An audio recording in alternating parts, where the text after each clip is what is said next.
여러분, 72년을 살아오면서 이런 말 한 번도 해본 적 없는데 내가 내 친자식들에게 죽을 뻔했다는 얘기를 해야겠어요. 그날은 남편 장례식이 끝나고 사흘째 되던 날이었어요. 벌써 3년 전 일이지만 지금도 생각하면 등골이 서늘해집니다.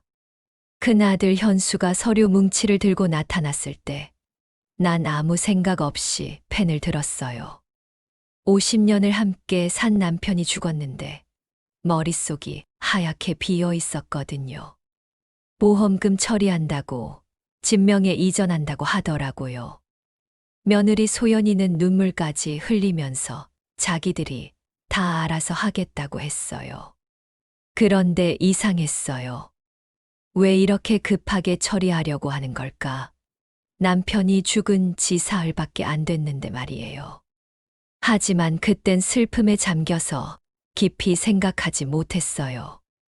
아, 자식들이 걱정되나 보다. 그렇게만 생각했죠. 그날 밤이었어요. 화장실에 가려고 복도를 지나가는데 거실에서 소곤거리는 소리가 들렸어요. 현수하고 소연이가 통화하고 있었던 거예요. 들려오는 말이 이번엔 확실하게 몰아가야 한다는 거예요. 치매 진단도 받았고 그러면서 킥킥거리면서 웃더라고요. 내가 잘못 들었나 싶어서 가까이 다가갔는데 현수가 말하는 게 어머니를 요양원에 보내면 집도 보험금도 다 자기들 거라는 거예요. 치매 환자는 법적으로 판단 능력이 없으니까 자식이 모든 걸 결정할 수 있다는 거였어요. 그 순간 온몸에 소름이 돋았어요. 내가 치매라고 언제 누가 그런 진단을 내렸다는 거죠. 분명히 지난달 병원에 갔을 때는 단순한 건망증이라고 했는데 돌아 누우려는데 바닥이 삐걱거렸어요. 현수가 급하게 통화를 끊는 소리가 들렸고요. 난 급하게 방으로 들어가서 문을 잠갔어요. 손이 덜덜 떨려서 잠금 장치를 제대로 돌리지도 못했어요. 그날 밤 한숨도 못 잤어요. 머릿속이 복잡했거든요. 내가 정말 치매인가? 아니면 자식들이 거짓말을 하고 있는 건가? 50년을 함께 살아온 남편이 죽었다는 충격 때문에 기억이 가물가물한 건 맞았어요. 하지만 치매라고 할 정도는 아니었거든요. 다음 날 아침 현수와 소연이가 평소보다 더 다정하게 굴었어요. 아침밥도 정성스럽게 차려주고 약도 챙겨주고. 그런데 그게 더 무서웠어요. 어제 밤들은 대화가 꿈이 아니었다는 확신이 들었거든요. 그러면서 생각해보니 이상한 게 한두 개가 아니었어요. 남편이 죽기 전부터 현수가 자꾸 병원에 가자고 했던 것, 소연이가 갑자기 친절해진 것, 그리고 무엇보다 내가 서명한 서류들. 정확히 뭘 서명했는지도 모르겠더라고요. 아, 그런데 여러분, 이건 시작에 불과했어요. 진짜 무서운 건 그 다음부터였거든요. 내가 얼마나 바보였는지, 내 자식들이 얼마나 무서운 계획을 세우고 있었는지. 그걸 알게 되기까지는 며칠이 더 걸렸어요. 간병인의 등장. 그 다음 주 월요일이었어요. 아침에 일어났는데 낯선 젊은 여자가 부엌에서 아침을 준비하고 있더라고요. 처음엔 소연이 친구인가 했어요. 그런데 그 여자가 나한테 다가와서는 자기가 간병인 한지민이라고 하면서 앞으로 나를 돌봐주겠다고 하는 거예요. 간병인이라고요? 난 간병인을 부른 적이 없는데 그렇게 물어보니까 현수가 나서더라고요. 어머니 혼자 두면 위험하니까 전문가가 돌봐드리는 게 좋겠다고 벌써 다 알아봐서 계약했다고 하더라고요. 그런데 그 지민이라는 여자, 뭔가 이상했어요. 겉으론 친절하고 다정하게 굴지만 눈빛이 묘했어요. 마치 나를 관찰하고 있는 것 같은 느낌이었거든요. 첫날부터 지민이는 내 모든 행동을 체크했어요. 언제 일어났는지, 뭘 먹었는지, 화장실은 몇 번 갔는지까지. 수첩에 꼼꼼히 적더라고요. 그리고 약을 챙겨준다면서 알약 몇 개를 주는데 그 약들이 내가 먹던 것과는 모양이 달랐어요. 물어보니까 병원에서 처방이 바뀌었다고 하더라고요. 치매 진행을 늦추는 약이라면서. 그런데 난 치매 진단을 받은 적이 없다고요. 이상하다 싶어서 약을 먹는 척하고 휴지에 싸서 버렸어요. 그런데 더 이상한 건 그 다음이었어요. 지민이가 내가 없을 때 내 방을 뒤지는 거예요. 화장실에 다녀와서 문틈으로 보니까 내 서랍을 열어보고 일기장도 읽고 심지어 휴대폰까지 들여다보더라고요. 그래서 몰래 지켜보고 있었는데 지민이가 누군가한테 문자를 보내는 거예요. 멀리서라 정확히는 못 봤지만 뭔가를 보고하는 것 같았어요. 내 상태를, 내 행동을. 밤에는 더 무섭더라고요. 지민이가 거실 소파에서 자는데 내가 화장실 가려고 나오면 벌떡 일어나서 따라와요. 도와드린다면서. 하지만 난 아직 화장실도 혼자 못 갈 정도로 늙지 않았거든요. 어느 날 밤에는 지민이가 밖으로 나가서 통화하는 소리가 들렸어요. 창문을 살짝 열어서 들어보니까 누군가한테 상황을 보고하고 있더라고요. 며칠만 더 있으면 확실하게 할 수 있을 것 같다고. 약도 잘 먹고 있고 의심하지 않는다고. 그때 정말 무서웠어요. 내가 뭔가 위험한 상황에 있다는 걸 확실히 알게 된 거죠. 하지만 누구한테 도움을 요청해야 할지 모르겠더라고요. 현수와 소연이는 지민이를 고용한 당사자들이고 다른 가족들은 멀리 있고. 그래서 결심했어요. 내가 직접 진실을 찾아내야겠다고. 72살 늙은이라고 호구 취급하는 것들한테 당하고만 있을 순 없잖아요. 다음 날부터 난 연기를 시작했어요. 지민이 앞에서는 순한 할머니인 척, 치매 기운이 있는 척 했어요. 그러면서 몰래 지민이의 행동을 관찰하기 시작한 거죠. 그런데 관찰하면 할수록 더 이상한 게 발견됐어요. 지민이가 내 약을 바꿔치기 하는 것, 내 일기장을 사진으로 찍는 것, 그리고 무엇보다 지민이가 현수나 소연이한테 하는 말투가 단순한 고용관계가 아니라는 거였어요. 뭔가 더 깊은 관계가 있는 것 같았어요. 그들 사이에는 딸이 남긴 편지. 그로부터 일주일쯤 지났을 때였어요. 지민이가 시장에 간 사이에 남편 유품을 정리하고 있었는데 오래된 상자 하나를 발견했어요. 상자를 열어보니 사진들이 나왔어요. 그런데 그 사진을 보는 순간 가슴이 철렁 내려앉았어요. 50년 전에 입양 보낸 딸 사진이었거든요. 말 안 했죠. 사실 난 젊었을 때 혼외 자식을 하나 낳았어요. 그때는 어린 나이였고 아이 아버지는 이미 다른 사람과 결혼한 상태였고 어쩔 수 없이 입양을 보낼 수밖에 없었어요. 그 아이가 도윤이었어요. 그 상자 안에는 도윤이가 보낸 편지도 있었어요. 20년 전에 쓴 편지였는데 내용은 이랬어요. 자기를 찾아주지 않아도 괜찮으니 그냥 어머니가 건강하게 살았으면 좋겠다고.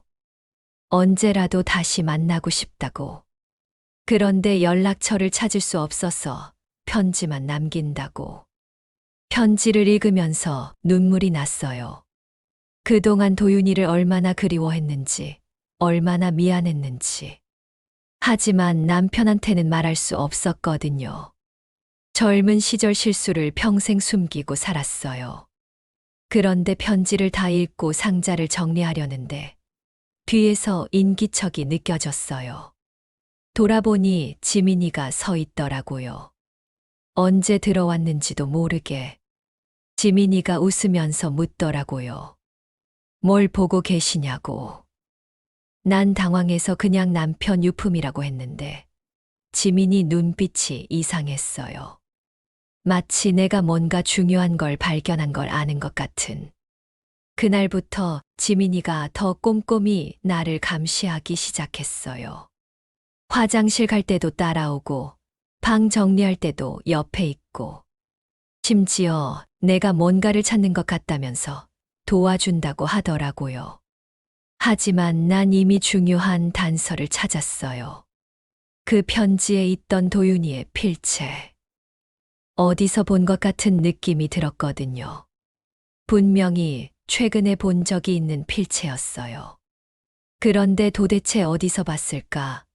계속 생각해도 기억이 안 났어요. 나이가 들어서 기억력이 나빠진 건지, 아니면 정말 치매 기운이 있는 건지, 그런 생각이 들어서 더 불안했어요. 며칠 후에 깨달았어요. 지민이가 받은 편지에서 본 필체였다는 걸. 지민이 우편함에서 편지를 가져올 때 잠깐 봤었거든요.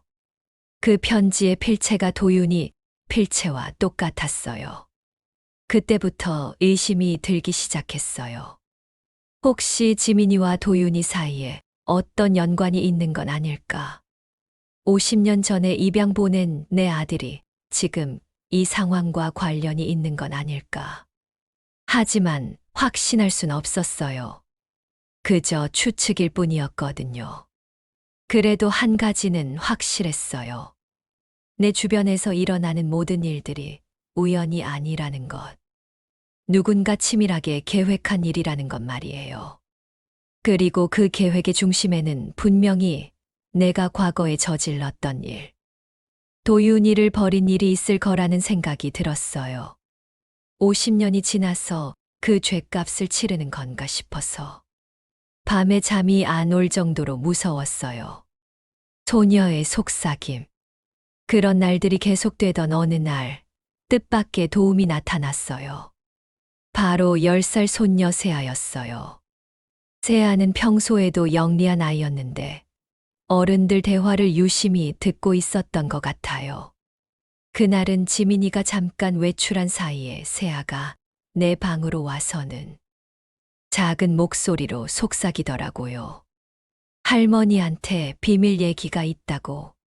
그러면서 엄마가 할머니 약을 바꿨다고 말해주는 거예요. 처음엔 아이의 착각이라고 생각했어요. 하지만 세아가 자세히 설명해 주는 걸 들어보니 소연이가 지민이한테 뭔가를 건네주는 걸 봤다고 하더라고요. 약통 같은 걸. 그리고 세아가 또 다른 얘기를 해줬어요. 며칠 전에 엄마 아빠가 큰 소리로 싸우는 걸 들었다고. 할머니를 어떻게 할 거냐고 싸웠다고 하더라고요. 아이의 말이지만 무시할 수 없었어요. 그래서 세아한테 다른 건 더 없냐고 물어봤더니 간병인 언니가 전화할 때 이상한 이름을 부른다고 하더라고요. 도윤 씨라고. 그 순간 온몸에 전율이 흘렀어요. 역시 내 추측이 맞았구나. 지민이와 도윤이 사이에는 분명히 뭔가가 있는 거였어요. 그날 밤부터 더 세심하게 관찰하기 시작했어요. 지민이가 주는 약을 받아서 먹는 척하고 휴지에 싸서 변기통에 버렸어요. 그리고 지민이가 통화할 때마다 귀를 기울여 들었어요. 며칠 후에 확실한 증거를 잡았어요. 지민이가 밤에 베란다에서 통화하는데 조용히 다가가서 들어보니 분명히 도윤아라고 부르더라고요. 그러면서 할머니가 의심하기 시작한다고, 조심해야 될 것 같다고. 그때 깨달았어요. 이 모든 게 도윤이의 복수였구나. 50년 전에 자기를 버린 어머니에 대한. 하지만 왜 이런 방법으로? 왜 간접적으로? 며칠 더 지나서 세아가 또 중요한 정보를 가져왔어요. 엄마가 할머니 보험 증서를 어디다 숨겨뒀다고. 그리고 아빠가 할머니 통장을 가져갔다고 하더라고요. 그제서야 전체 그림이 보이기 시작했어요. 현수와 소연이는 내 재산을 노리고 있고 지민이와 도윤이는 아직 정확한 목적은 모르겠지만 분명히 다른 계획이 있는 것 같았어요. 하지만 가장 무서운 건 이 모든 사람들이 나를 정신 나간 치매 환자로 만들려고 한다는 거였어요. 그래야 법적으로 내가 아무것도 할 수 없으니까. 세아가 마지막으로 해준 말이 충격적이었어요. 엄마 아빠가 할머니를 요양원에 보내려고 한다고. 그런데 좋은 요양원이 아니라 아무도 찾아오지 않는 곳으로 보낸다고 했다는 거예요. 그날 밤 잠이 안 왔어요. 이제 정말 시간이 얼마 남지 않았구나 하는 생각이 들었거든요. 뭔가 결정적인 행동을 해야 할 때가 온 것 같았어요. 하지만 72살 늙은이가 뭘 할 수 있겠어요? 그래도 가만히 당할 순 없잖아요. 내가 살아남으려면, 내 재산을 지키려면 뭔가 해야만 했어요. 기억의 틈. 그 다음 며칠 동안 난 정말 이상한 상태가 됐어요. 머리가 계속 아프고 기억이 자꾸 끊어지는 것 같았거든요. 처음에는 스트레스 때문인가 싶었어요. 하지만 점점 심해지더라고요. 아침에 일어나면 어젯밤에 뭘 했는지 기억이 안 나고 방금 전에 한 일도 가물가물하고 그래서 혹시 정말 치매가 온 건 아닌가 싶어서 무서웠어요. 아니면 지민이가 주는 약 때문인가? 분명히 버렸다고 생각했는데 혹시 음식에 뭔가를 탔나? 그런데 이상한 건 어떤 기억은 또렷했어요. 특히 50년 전 도윤이를 입양 보내던 날의 기억. 그날의 일은 지금도 생생해요. 20살이었을 때였어요. 도윤이 아버지는 이미 결혼한 사람이었고 나한테는 아무런 책임을 지지 않겠다고 했어요. 부모님은 집안 망신이라고 하시면서 당장 아이를 없애라고 하셨고 하지만 난 도저히 그럴 수 없었어요. 그래서 혼자 몰래 나와서 입양 보낸 거였어요. 도윤이는 정말 예쁜 아기였어요. 눈이 또렷하고 울음소리도 크고 건강한 아이였거든요. 입양 보내던 날 도윤이가 내 손을 꽉 잡고 있던 기억이 나요.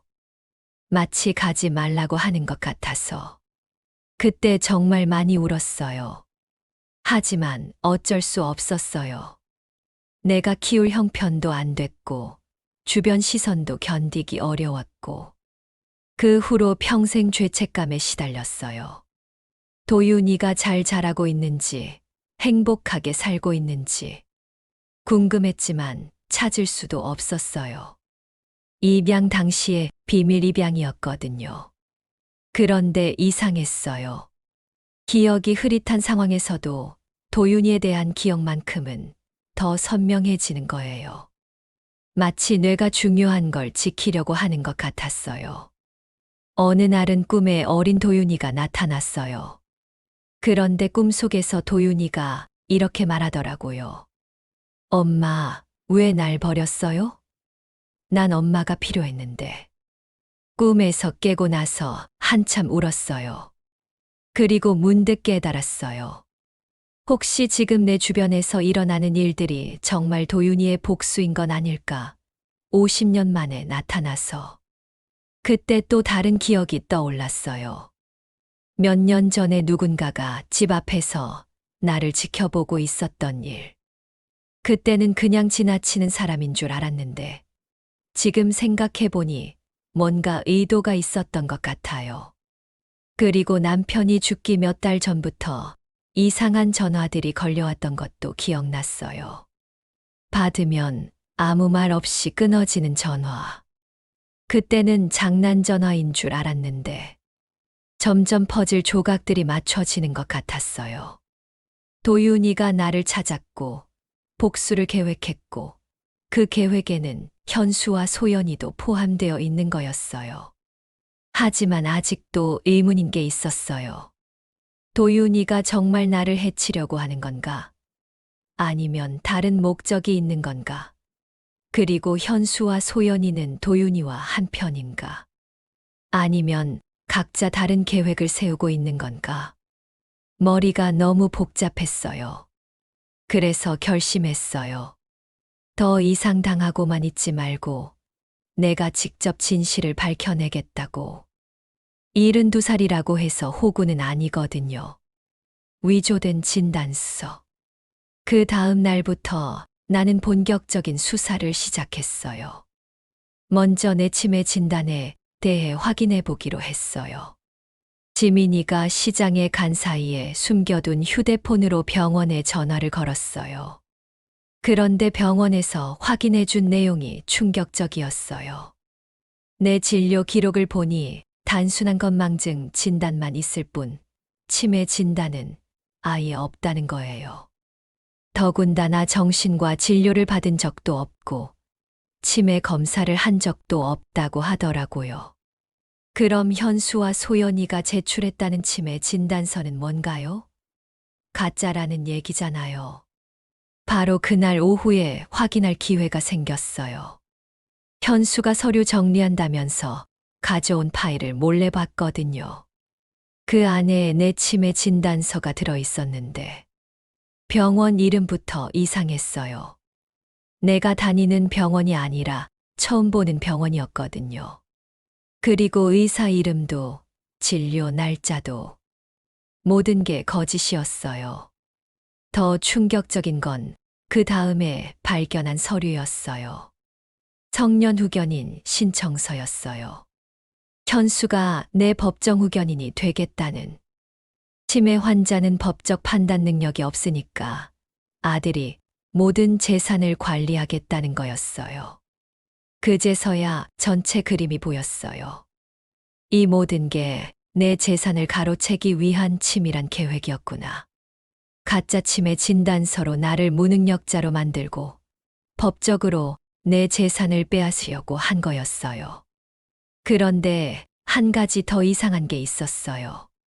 그 서류들 사이에서 지민이와 주고받은 메시지를 발견한 거예요. 현수 휴대폰 사진이었는데 지민이한테 보낸 메시지가 있더라고요. 내용을 보니 지민이한테 약을 더 늘리라고 하는 거예요. 그리고 며칠 안에 확실하게 정리하자고. 정리한다는 게 뭘 의미하는지 대충 짐작이 갔어요. 그런데 더 놀라운 건 지민이의 답장이었어요. 자기는 원래 계획과 다르다고 이런 식으로 하고 싶지 않다고 하더라고요. 그러면서 도윤 씨한테 먼저 얘기해 봐야겠다고. 역시 지민이와 도윤이는 한편이었어요. 하지만 현수와는 다른 생각을 하고 있는 것 같았어요. 그럼 이 상황에는 두 개의 다른 계획이 진행되고 있는 건가? 그날 밤 잠들기 전에 모든 걸 정리해 봤어요. 현수와 소연이는 가짜 치매 진단서로 내 재산을 가로채려고 하고 지민이와 도윤이는 아직 정확한 목적은 모르겠지만 분명히 다른 계획이 있는 거였어요. 하지만 한 가지는 확실했어요. 모든 사람이 나를 무력한 치매 환자로 만들려고 한다는 것. 그래야 자기들 계획을 실행하기 쉬우니까요. 그래서 결심했어요. 이제 내가 반격할 때가 됐다고.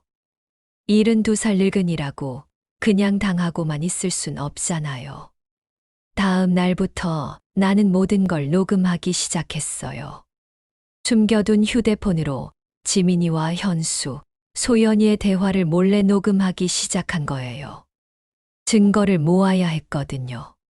그리고 또 한 가지 중요한 걸 발견했어요. 현수가 숨겨놓은 통장 사본들.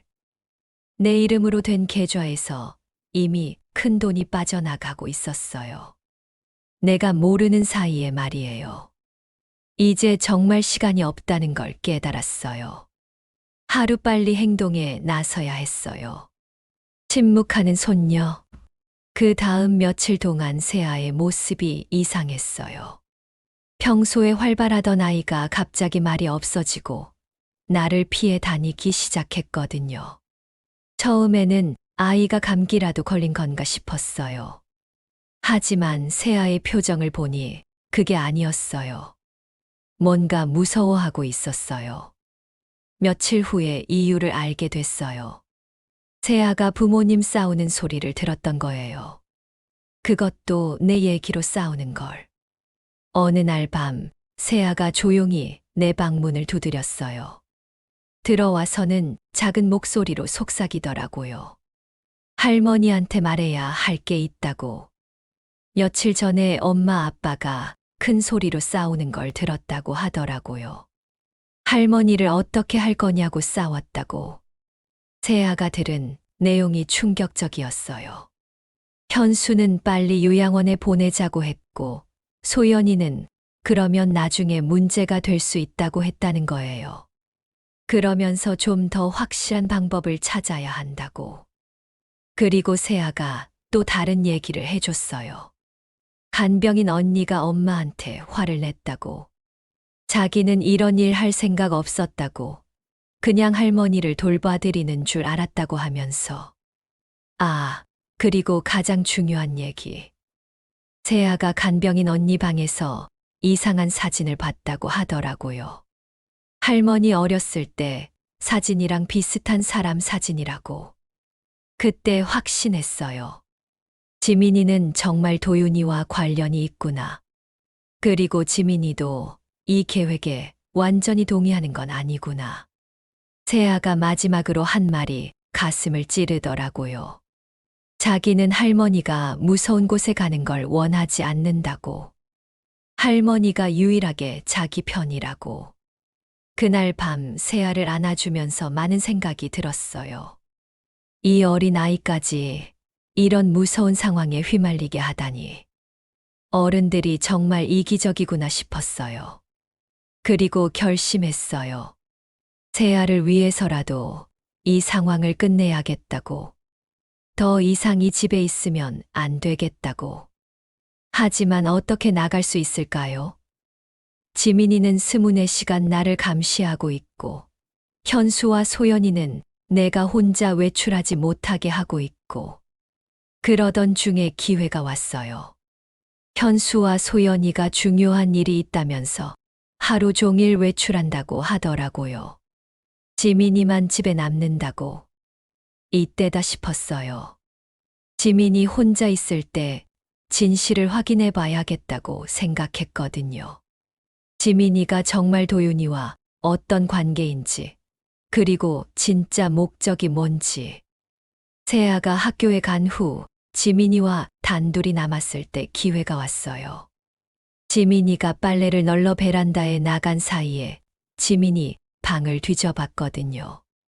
그리고 드디어 결정적인 증거를 찾았어요. 지민이 가방 안에서 도윤이라는 남자 사진을 발견한 거예요. 그런데 그 남자 얼굴이 어디서 본 것 같은 느낌이 들었어요. 복수의 시작. 그날부터 나는 본격적인 연기를 시작했어요. 지민이 앞에서는 점점 더 치매 증상이 심해지는 척했거든요. 아침에 일어나서는 여기가 어디냐고 물어보고, 지민이 이름도 기억 못하는 척하고, 지민이가 주는 약도 순순히 받아먹는 척했어요. 물론 실제로는 휴지에 싸서 변기에 버렸지만요. 그런데 연기를 하면서도 계속 녹음은 했어요. 지민이가 통화하는 소리, 현수와 소연이가 나에 대해 얘기하는 소리. 모든 걸 휴대폰으로 녹음했어요. 며칠 후에 결정적인 대화를 녹음했어요. 지민이가 누군가와 통화하는데 이제 며칠 남지 않았다고 하더라고요. 할머니 상태가 많이 나빠졌으니까 곧 요양원으로 보낼 수 있을 거라고. 그러면 계획대로 진행할 수 있다고. 그리고 통화 상대방이 뭔가 걱정하는 것 같았어요. 지민이가 괜찮다고, 할머니는 아무것도 모르신다고 안심시키더라고요. 그날 밤에 또 다른 중요한 대화를 들었어요. 현수와 소연이가 거실에서 얘기하는 소리였어요. 성년 후견인 신청이 곧 승인될 거라고. 그러면 어머니 재산을 모두 관리할 수 있다고. 그리고 요양원 비용은 최소한으로 하고 나머지는 자기들이 쓰겠다고 하더라고요. 정말 치가 떨렸어요. 내가 낳아서 키운 자식이 이런 계획을 세우다니. 하지만 참았어요. 확실한 증거를 모으기 위해서는 더 기다려야 했거든요. 그 다음 날 드디어 가장 중요한 순간이 왔어요. 지민이가 도윤이라는 사람과 직접 만나기로 한 거예요. 지민이가 잠깐 외출한다고 하면서 나가는데 뒤를 쫓아가 봤어요. 물론 들키지 않게 조심스럽게. 근처 카페에서 지민이가 한 남자와 만나는 걸 봤어요. 그 남자가 바로 도윤이었어요.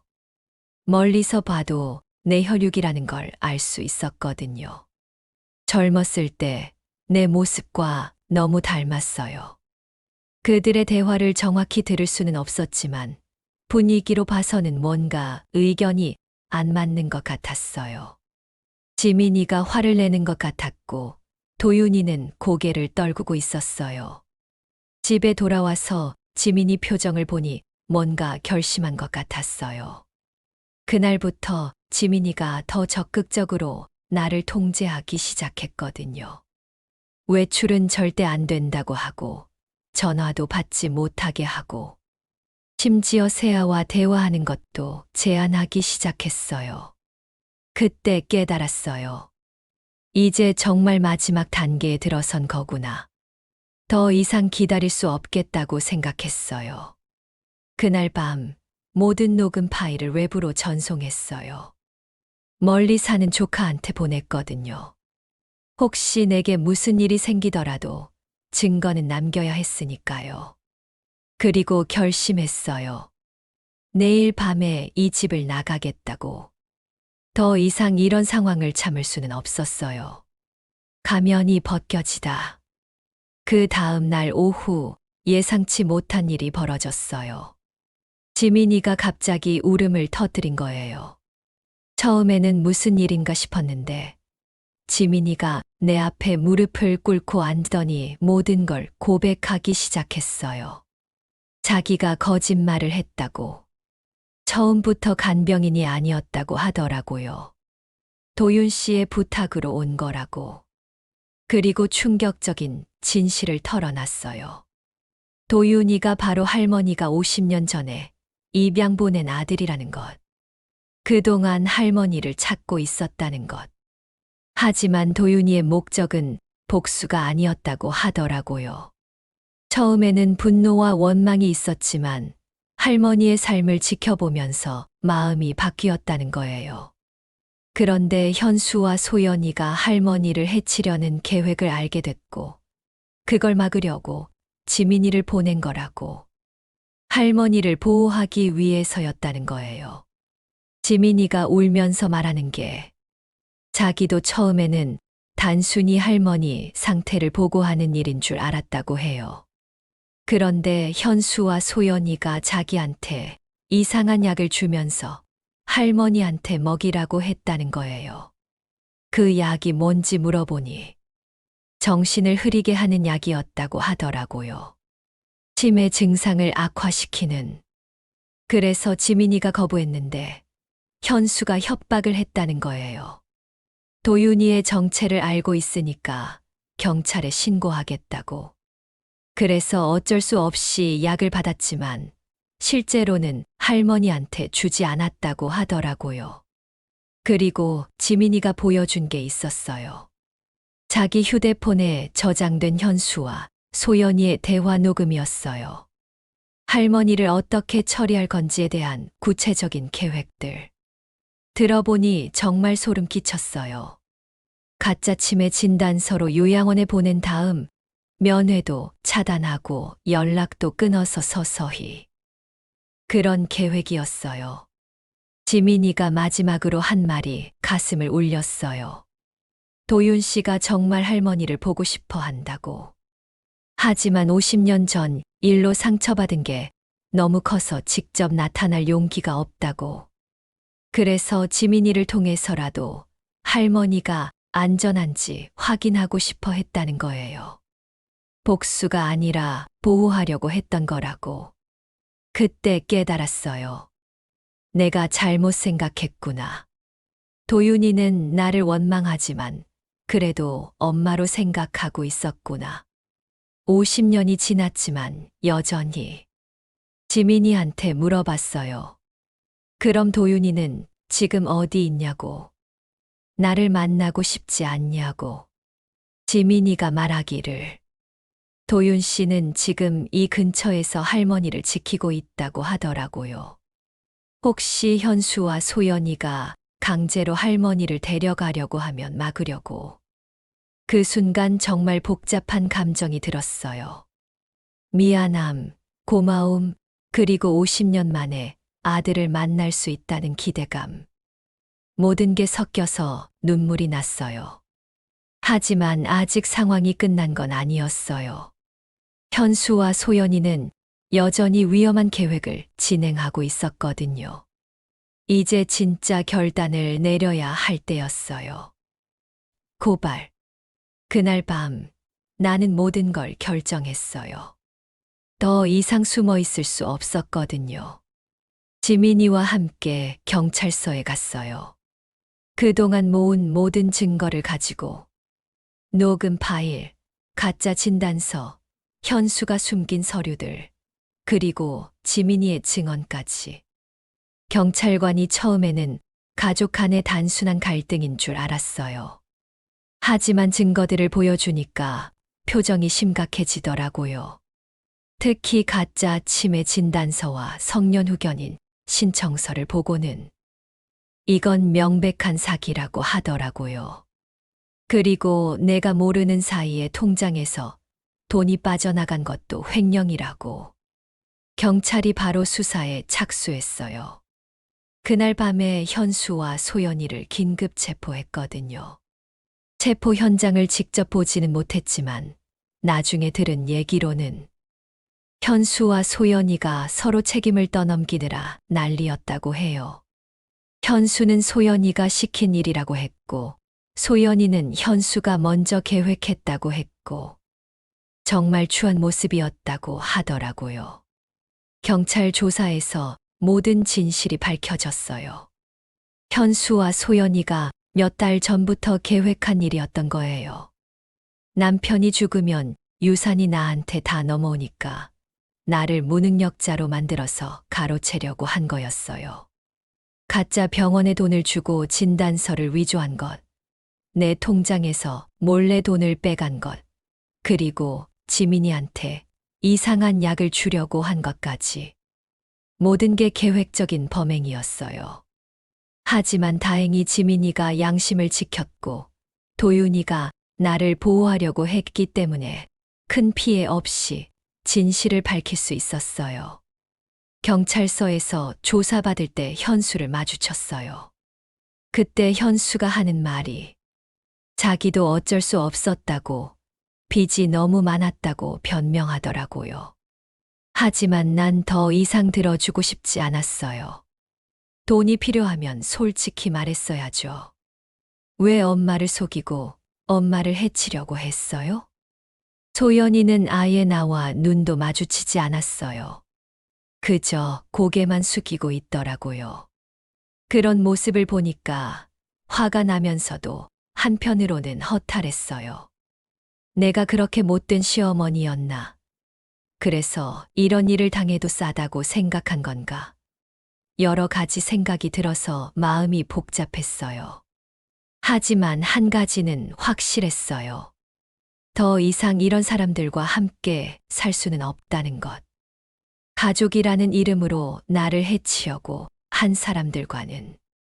그날 밤 경찰서에서 나올 때 지민이가 내 손을 잡고 말하더라고요. 할머니가 용감해서 다행이라고. 만약 계속 참고 있었다면 정말 위험할 뻔했다고. 그리고 마지막으로 한 가지 더. 도윤 씨가 내일 만나고 싶어 한다고 하더라고요. 50년 만에. 도윤의 편지. 그 다음 날 드디어 도윤이를 만났어요. 50년 만에. 처음에는 어색했어요. 서로 뭐라고 말해야 할지 모르겠더라고요. 도윤이는 많이 컸지만 여전히 내 얼굴을 닮아 있었어요. 특히 눈이. 도윤이가 먼저 말을 꺼냈어요. 그동안 얼마나 원망했는지. 하지만 이제는 이해한다고. 그때 어머니 입장이 어려웠다는 걸 안다고 하더라고요. 그리고 지민이한테 미리 준비한 편지를 건네주더라고요. 내가 읽어보라고. 편지 내용이 가슴을 울렸어요. 어린 시절 얼마나 엄마가 그리웠는지, 왜 자기를 버렸는지 궁금했다고. 하지만 성인이 되어서는 어머니도 어쩔 수 없는 상황이었다는 걸 이해하게 됐다고. 그리고 몇 년 전부터 어머니를 찾기 시작했다고 해요. 하지만 직접 나타날 용기가 없어서 멀리서만 지켜보고 있었다고. 그러다가 현수와 소연이의 계획을 알게 됐다고 하더라고요. 도윤이가 말하는 게 처음에는 복수하고 싶은 마음도 있었다고 해요. 하지만 어머니가 사는 모습을 보면서 마음이 바뀌었다고. 이미 충분히 힘든 삶을 살아오셨는데 더 괴롭힐 필요는 없다고 생각했다는 거예요. 대신 어머니를 보호하고 싶었다고. 그래서 지민이를 보낸 거라고 하더라고요. 도윤이한테 미안하다고 했어요. 50년 전에 어쩔 수 없었다고. 하지만 평생 죄책감에 시달렸다고.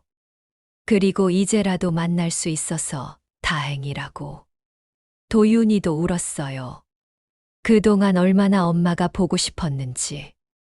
하지만 원망하는 마음 때문에 다가갈 수 없었다고. 우리는 그날 오랫동안 얘기했어요.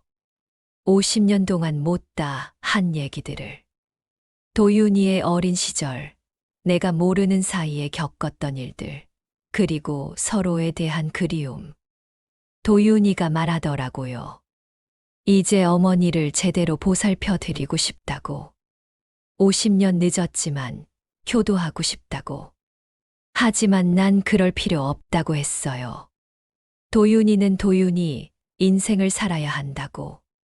다만 가끔 안부 정도만 물어봐 달라고. 그날 밤 집에 돌아와서 편지를 다시 읽어봤어요. 그리고 혼자 있는 방에서 한참 울었어요. 기쁜 눈물이었어요. 50년 만에 아들을 다시 만날 수 있어서. 그리고 결심했어요. 이제 진짜 내 인생을 다시 시작해야겠다고. 72살이지만 아직 늦지 않았다고. 나는 살아있다. 그로부터 6개월이 지났어요. 지금 나는 조카 집에서 새로운 삶을 시작했어요. 현수와 소연이는 재판을 받았어요. 사기와 횡령 혐의로. 현수는 2년, 소연이는 1년 6개월 실형을 받았어요. 당연한 결과였죠. 새아는 이제 조카 집으로 와서 나와 함께 지내요. 부모가 감옥에 있는 동안 아이가 많이 상처받았을 텐데 다행히 밝은 모습을 되찾고 있어요. 도윤이는 일주일에 한 번씩 안부를 물어봐요. 가끔 지민이와 함께 오기도 하고. 지민이는 이제 정말 내 간병인이 됐어요. 물론 진짜 간병이 필요해서가 아니라 그냥 친구처럼 지내고 있어요. 요즘 나는 복지관에서 봉사활동을 해요. 나보다 더 어려운 분들을 도와드리는 일. 72살에 새로운 일을 시작한 거죠. 그리고 내 경험을 책으로 쓰고 있어요. 노인을 속이는 자식들이 있다는 걸 알리고 다른 분들이 같은 피해를 당하지 않도록. 가끔 사람들이 물어봐요. 자식들을 용서할 생각은 없냐고. 글쎄요. 용서라는 게 그렇게 쉬운 건 아니잖아요. 시간이 필요할 것 같아요. 하지만 한 가지는 확실해요. 나는 더 이상 피해자가 아니라는 것. 72살이지만 여전히 내 인생의 주인이라는 것. 요즘 아침에 일어나면 거울을 봐요. 그리고 말해요. 김복래, 너는 살아있다. 너는 포기하지 않았다. 너는 강하다. 그래요. 나는 살아있어요. 72년을 살아오면서 가장 힘든 시기를 겪었지만 그걸 이겨냈어요. 내 자식들에게 배신당했지만 그래도 포기하지 않았어요. 세아가 가끔 물어봐요. 할머니는 무섭지 않았냐고. 난 말해줘요. 무서웠지만 더 무서운 건 아무것도 하지 않는 거라고. 그냥 당하고만 있는 거라고. 여러분도 기억하세요. 나이가 들었다고 해서 무력한 게 아니에요. 가족이라고 해서 다 믿을 수 있는 것도 아니고요. 이상하다 싶으면 의심해 보세요. 그리고 도움을 요청하세요. 나처럼 72살에도 새로운 시작이 가능해요. 중요한 건 포기하지 않는 거예요. 끝까지 싸우는 거예요. 도윤이가 어제 편지를 또 보내왔어요. 이번엔 자기 딸 사진을 보내왔더라고요. 내 손녀예요. 5살 된. 정말 예쁘더라고요. 편지에 쓰여 있었어요. 아이한테 할머니 얘기를 해줬다고. 아이가 할머니를 만나고 싶어 한다고. 다음 주에 만나기로 했어요. 50년 만에 아들을 되찾았는데 이제 손녀까지. 인생이 이렇게 변할 수 있구나 싶어요. 지민이는 이제 정말 가족 같아요. 도윤이와 결혼 계획도 있다고 하더라고요. 그럼 내 며느리가 되는 건가요? 생각해보니 웃기네요. 처음에는 나를 감시하려고 온 사람이었는데. 하지만 지민이가 없었다면 난 정말 위험했을 거예요. 현수와 소연이의 계획이 성공했을지도 모르고. 그런 면에서 지민이한테 정말 고마워요. 요즘은 다른 노인분들 상담도 해드려요. 복지관에서 자식들에게 속고 있다고 의심되는 분들, 갑자기 치매 진단을 받았다는 분들, 내 경험을 바탕으로 조언해드리죠. 그런 분들한테 항상 말해요. 이상하다 싶으면 의심해보라고. 그리고 혼자 해결하려고 하지 말고 도움을 요청하라고. 나이가 들었다고 해서 바보가 되는 건 아니니까요. 세아는 이제 완전히 밝아졌어요. 학교에서도 친구들과 잘 지내고 가끔 엄마 아빠 얘기를 하긴 하지만 예전처럼 무서워하지는 않아요. 세아가 어제 그러더라고요. 할머니 덕분에 용기가 생겼다고. 앞으로 누가 자기를 괴롭혀도 가만히 있지 않겠다고. 그런 말을 들으니 뿌듯했어요. 그래요. 내가 이 모든 일을 겪은 이유가 있었나 봐요. 세아한테, 도윤이한테, 그리고 나와 같은 처지의 다른 노인분들한테 포기하지 말라고 알려주기 위해서. 지금 이 순간도 어디선가 나와 같은 일을 당하고 있는 분이 있을 거예요. 자식들에게 속고 재산을 빼앗기고 치매 환자로 몰리고. 하지만 포기하지 마세요. 여러분도 할 수 있어요. 나처럼 72살 할머니도 했는데 여러분은 못할 이유가 없잖아요. 마지막으로 하고 싶은 말이 있어요. 이 모든 일을 겪으면서 깨달은 것. 나이는 숫자일 뿐이라는 거예요. 중요한 건 마음가짐이에요. 포기하지 않는 마음, 싸우려는 의지. 그리고 진짜 가족은 혈연이 아니라 마음으로 만들어지는 거라는 것. 현수와 소연이는 내 혈육이었지만 나를 해치려고 했어요. 하지만 지민이와 도윤이는 나를 보호해줬죠. 앞으로도 계속 살아갈 거예요. 당당하게, 떳떳하게. 누구한테도 굽히지 않고. 72살이지만 내 인생은 아직 끝나지 않았으니까요. 여러분도 기억하세요. 나이가 들었다고 해서 끝이 아니에요. 오히려 새로운 시작일 수 있어요. 나처럼.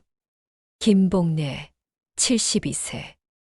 아직 살아있고, 아직 싸우고 있고, 아직 꿈꾸고 있습니다. 여러분도 포기하지 마세요. 끝까지 살아내세요. 당당하게.